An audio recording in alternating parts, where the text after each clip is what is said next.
வாழ்க்கையில் நம்மளோட கஷ்டமான நேரத்தை கடந்து வர்றதுக்கு பொறுமையும் காலம் இது ரெண்டுமே ரொம்பவே முக்கியம். பறவை இனத்திலேயே அதிகமான வயசு வாழக்கூடிய கழுகு 70 வயசு வரைக்கும் வாழும். லைஃப் பிகின்ஸ் அட் 40ன்ற மாதிரி கழுகு தன்னோட வயதின் முதிர்ச்சி காரணமாக 40 வயசில் தன்னோட அழகு வளைஞ்சும் தன்னோட ரெக்கைகள் தடிமனாகவும் இருக்கும். இப்போ அந்த கழுகுக்கு ரெண்டு ஆப்ஷன் தான் இருக்குது. ஒன்று தன்னோட உயிரை விடணும், இல்லைன்னா ஒரு கஷ்டமான ப்ராசஸ்க்கு தயாராகணும். அந்த கஷ்டமான ப்ராசஸ் என்னன்னு பார்த்தீங்கன்னா, கழுகு தன்னோட அழகு வளைஞ்சதுனால அதில் சாப்பிடவும் முடியாது, தன்னோட ரெக்கைகள் தடிமனாக இருக்கிறதுனால அதில் பறக்கவும் முடியாது.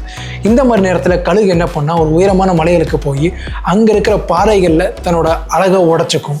புதிய அழகு வர வரைக்கும் அது அங்கேயே வெயிட் பண்ணிகிட்ருக்கும்.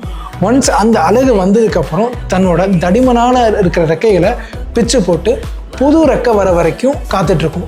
இந்த பெயின்ஃபுல்லான ப்ராசஸை தாண்டி ஒன்ஸ் அந்த கழுகு வந்துச்சுன்னா நெக்ஸ்ட் 30 இயர்ஸ்க்கு அந்த கழுகு ராஜாளியாக வெளியே வந்து வாழும். கொஞ்சம் சிரமப்பட்டால் சிறப்பாக வாழலாம்.